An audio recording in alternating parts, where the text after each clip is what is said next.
Hello everyone and welcome back to another must-see chess game by Raul Capablanca. And in this chess game, Capablanca has the white pieces and his opponents,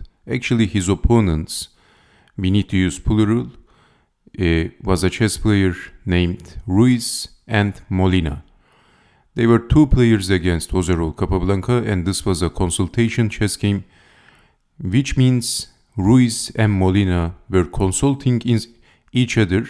So they were allies, they were consulting each other against Capablanca, just like Paul Morphy's Opera House game. Just like Paul Morphy's opponents, they were also allies against Paul Morphy. So let's see what happened in this chess game. This is also a must-see chess game by Raul Capablanca.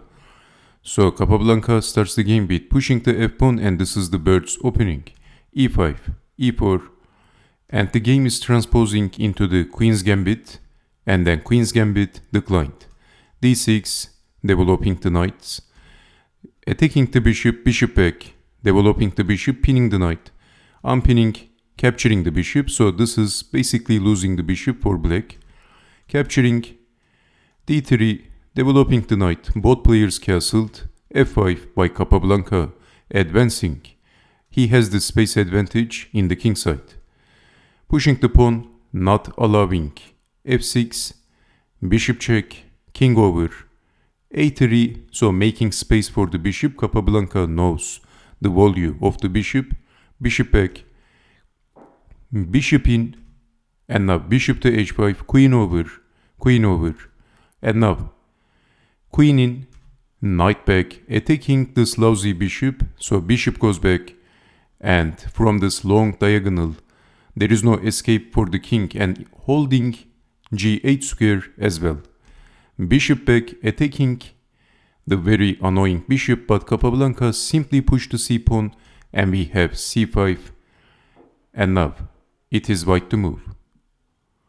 Raul Capablanca is unleashing a kingside attack, so he is going to build an attack from the king side. So he pushed the g-pawn, and he is planning to push the g-pawn all the way. Knight back, knight to g8, bishop to d2, b5, g5 by Raul Capablanca. And now in this position he is threatening to play g6. That would be both attacking the bishop and threatening checkmate. So we have f takes on g5, knight takes on g5, knight to f6, and now lifting the rook. So in this position, obviously Capablanca is threatening checkmate. So black is defending like this, lifting the rook. And now the rook will join the party. B takes on c4. And it is white to move. What would you do in this position if you had the white pieces? So let me give you a couple of seconds. If you need, you can also always pause the video and try to guess the next move of Raul Capablanca. So let me give you a couple of seconds.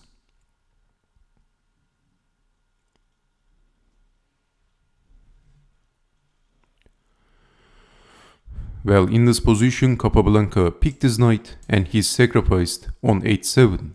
Sacrificing the knight on h7, what a move. Knight takes on h7, what else? Of course. But now rook to h3, and it looks like black is defending just on time. So defending the checkmate threat, but only then Capablanca captured the pawn.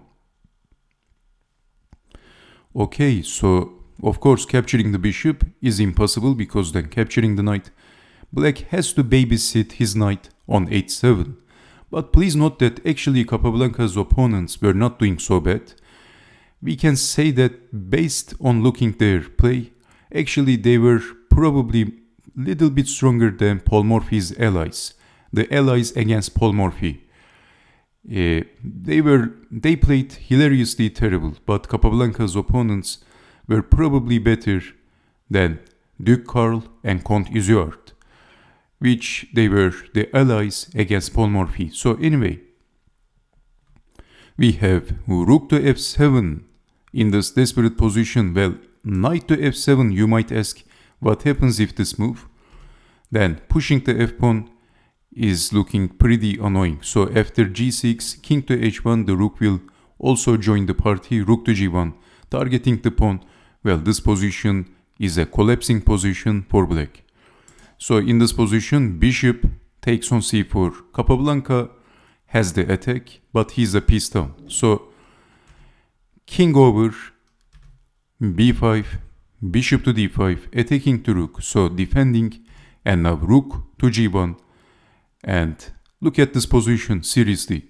All of the pieces of Capablanca is aiming the king side.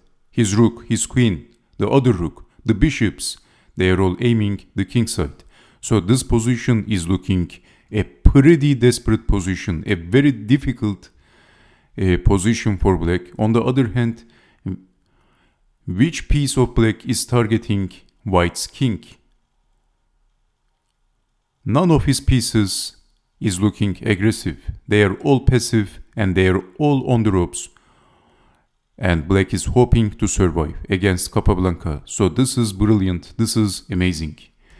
We have rook to f6. Now the bishop goes to g5.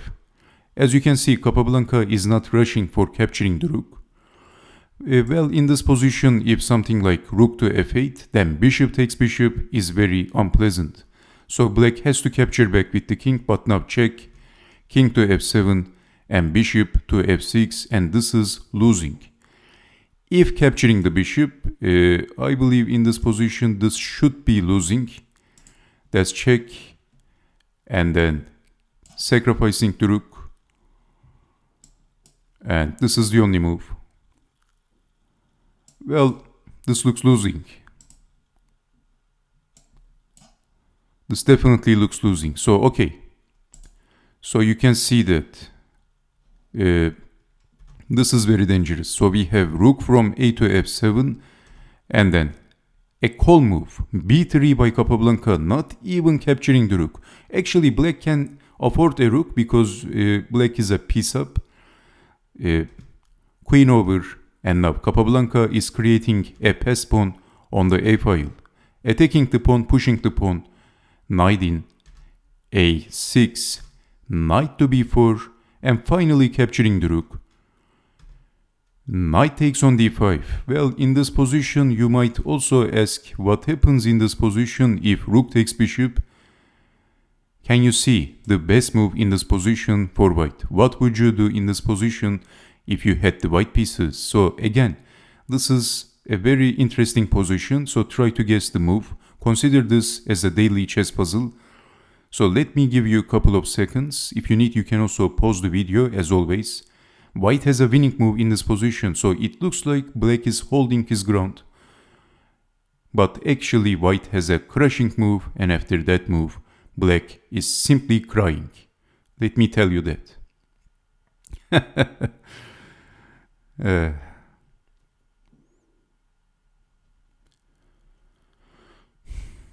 Can you see the move? Well, the move is queen takes rook. So in this position, if you capture the queen, beautiful move, isn't it? This knight is pinned. So if you capture the queen, then bishop takes on g8. And what is defending the checkmate threat?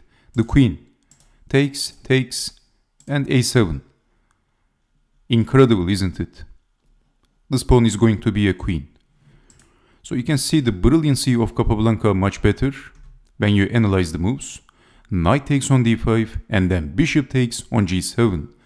Black didn't capture the bishop, but now bishop takes on g7. Only move. Rook takes, king takes, and black has 3 minor pieces for the rook. But now queen check, he didn't capture the knight. And then queen takes on d6 and black resigned. Can you see why black resigned? Well, not just because of the pass pawn, but actually black is getting checkmated and defending is very, very difficult. So the possible continuation, defending the knight, checkmate. Or maybe knight to b4, then this time we have queen to f6, checkmate. This knight is pinned. Unbelievable. So in this position, black resigned. If in this position, bishop to f7, which was the best move according to the computer chess engine, then simply pushing the pawn, and this is all over for black. queen to b8 is on the cards. And this is all over for black. You can see why this position is losing. What a game by Jose Raul Capablanca. Just like the Paul Morphy's Opera House game, Jose Raul Capablanca played against allies. His opponents were two chess players, and they were consulting every move with each other. They were discussing about the best moves, but against Capablanca, they simply got destroyed, just like Paul Morphy's opponents in the Opera House game. So, what a beautiful chess game by Capablanca. As beautiful as the Opera House game, but not as famous as that chess game. So thank you very much for watching, and I hope to see you next time with more interactive chess games from the chess history. Take care and bye bye.